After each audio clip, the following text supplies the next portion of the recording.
Assalamualaikum warahmatullahi wabarakatuh. Halo, apa kabar semuanya? Kami dari kelompok 2 PPL UIN Wali Songo Semarang ingin menyampaikan sedikit edukasi mengenai bagaimana sih cara mengatasi kecemasan di tengah pandemi COVID-19 ini. Nah, banyaknya informasi yang beredar mengenai virus corona atau biasa yang kita sebut dengan COVID-19 bisa saja mempengaruhi kesehatan mental seperti rasa panik, stres, takut kehilangan orang-orang tertentu, terus adanya perubahan aktivitas, itu merupakan segelintir dampak dari mewabahnya virus yang mengancam pernafasan ini. Nah, merasakan stres dan cemas adalah perasaan yang normal saat menghadapi krisis seperti pandemi. Situasi baru tersebut akan meningkatkan kewaspadaan seseorang sampai tahap yang wajar agar orang tersebut siap untuk beradaptasi. Namun, bila rasa cemas berlebihan muncul, maka akan menyebabkan penurunan fungsi dan masalah baru, sehingga rasa cemas tersebut perlu dikelola dengan baik. Nah, gejala-gejala cemas itu seperti apa sih?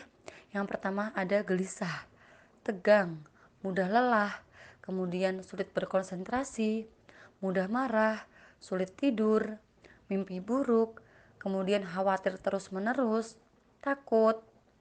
Kemudian ada yang namanya keluhan fisik seperti sakit kepala, pegal-pegal, nyeri di bagian tertentu, terus mual muntah, jantung berdebar lebih kencang, kembung, dan lain sebagainya.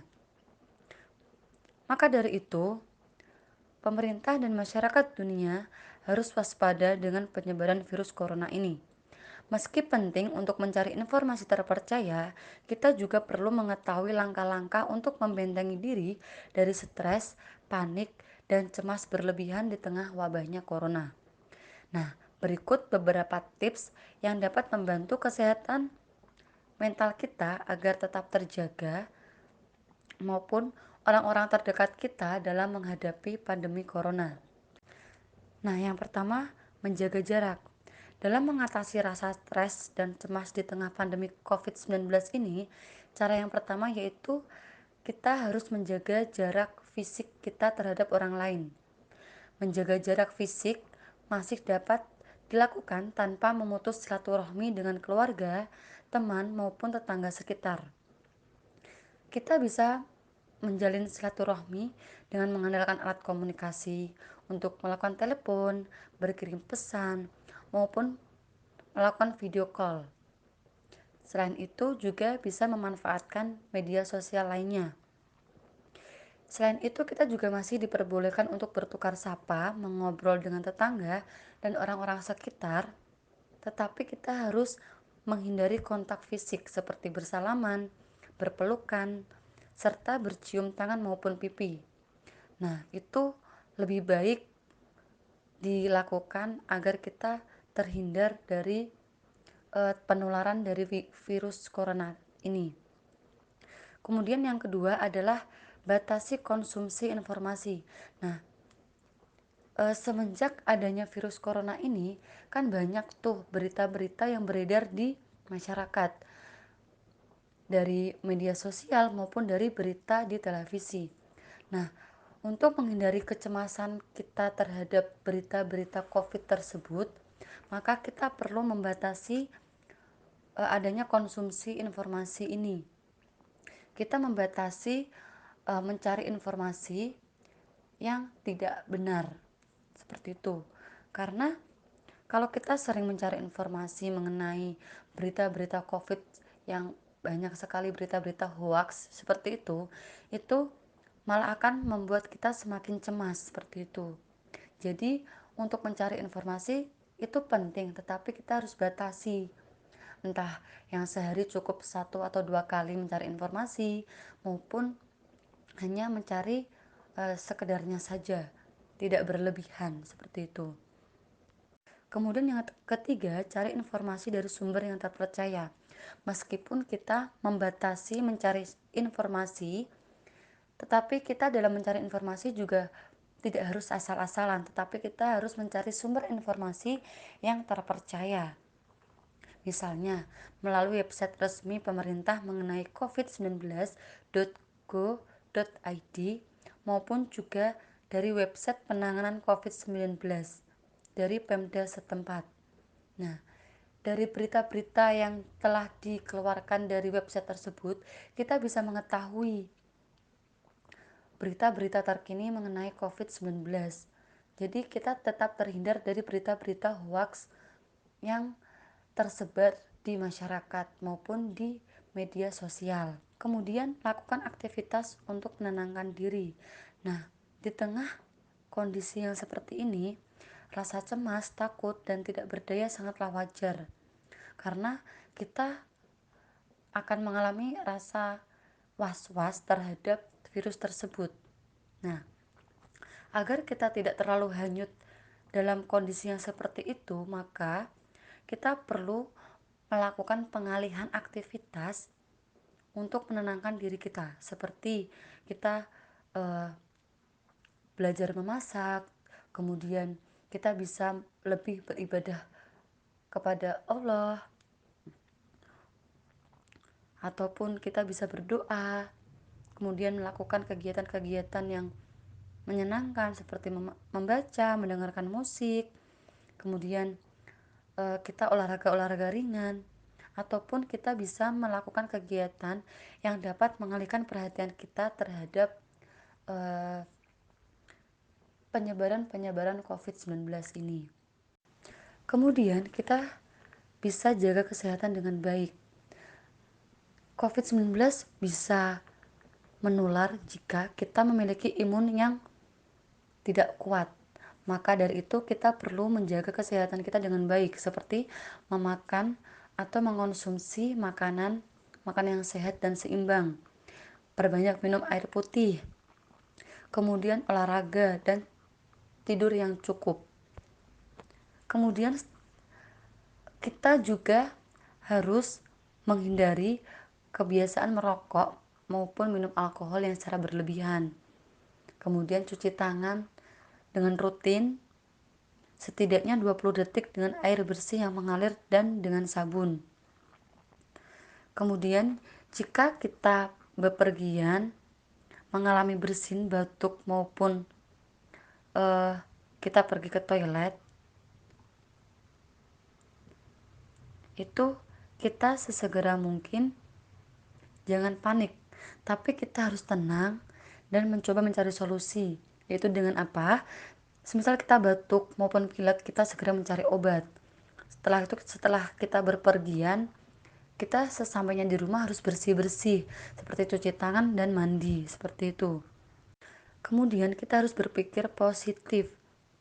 Nah, dalam menghadapi pandemi ini, kita harus tetap berpikir positif dan berpikir tenang. Dengan cara apa? Dengan cara kita memberikan sugesti yang positif kepada diri sendiri dan berfokus pada hal-hal yang baik dan menyenangkan dalam hidup. Kemudian selalu berbagi cerita dengan orang-orang terdekat kita. Terus kemudian jangan panik ketika kita mendengar isu-isu berita yang belum tentu benar adanya. Misal nih, untuk berita terdekat ini kan katanya kalau kita vaksin kita akan meninggal atau kita akan sakit. Nah, hal-hal seperti itu jangan kita cerna mentah-mentah, tapi kita harus telaah dulu apakah benar. Terus orang-orang yang meninggal tersebut setelah vaksin itu apakah benar karena vaksin atau karena mereka mempunyai penyakit bawaan dulu dari dulu atau memang karena vaksin tersebut. Jadi kita harus bisa menelaah, jangan menelan mentah-mentah isu-isu berita tersebut, seperti itu. Berbicara mengenai pengendalian emosi, di sini ada macam-macam mengenai pengendalian emosi yang bisa kita laksanakan khususnya di tengah pandemi seperti ini. Yang pertama ada model pengalihan atau displacement. Nah, model ini berkaitan dengan hal-hal yang tidak sesuai dengan harapan, seringkali mewarnai kehidupan kita. Nah, pada saat itu pula biasanya muncul berbagai persoalan kejiwaan, khususnya pada emosi. Emosi dalam kadar yang tinggi bisa memicu ketegangan yang pada gilirannya menimbulkan masalah baru dalam kehidupan kita. Karena itu, diperlukan kiat-kiat efektif untuk mereduksi kemungkinan munculnya masalah baru seperti stres, depresi, dan patologi lainnya. Salah satu langkah yang paling tepat untuk dilakukan adalah mengalihkan atau displacement emosi, baik dengan cara katarsis, manajemen anggur asam atau rasionalisasi, atau yang terakhir dengan zikrullah. Katarsis sendiri merupakan istilah yang mengacu pada penyaluran emosi atau menarik emosi keluar dari sistemnya. Terkadang dapat bermanfaat untuk mengurangi sikap agresi, ketakutan, atau kecemasan. Dengan kata lain, katarsis sendiri merupakan penyaluran emosi melalui kegiatan-kegiatan yang menyebabkan emosi kita dapat meredam. Nah, yang kedua mengenai manajemen anggur asam. Manajemen anggur asam merupakan sebuah istilah yang digunakan untuk menunjuk proses pengalihan dari satu tujuan yang tidak tercapai kepada bentuk lain yang diciptakan di dalam pemikiran kita. Anggapan bahwa anggur asam itu merupakan pengalihan terhadap ketidakmampuannya menggapai sesuatu yang tidak bisa digapai. Nah, untuk menenangkan hati, alasan yang dipakai yaitu dengan mengalihkan pemikiran bahwa ada banyak hal positif yang bisa kita ambil dari suatu kejadian yang tidak bisa atau tidak sesuai dengan tujuan awal. Yang terakhir dari displacement ini atau pengalihan ini ada zikirullah.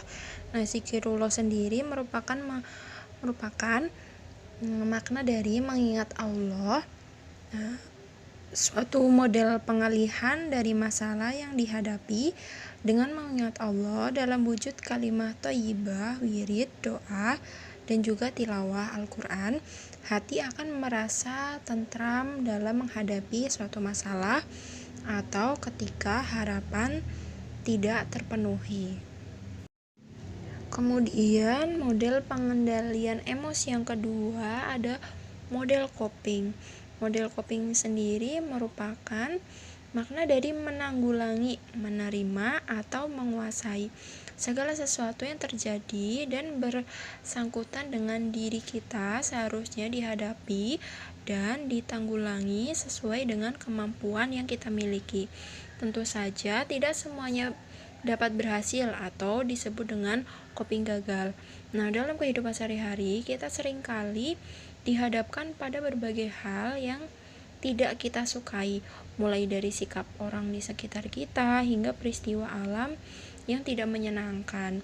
Semua itu berpotensi membakar emosi dalam diri kita. Nah, untuk menanggulanginya, ada beberapa cara yang bisa dilakukan, antara lain kita dapat bersabar, kemudian bersyukur, serta mudah memberi maaf dan adaptasi atau adjustment atau penyesuaian.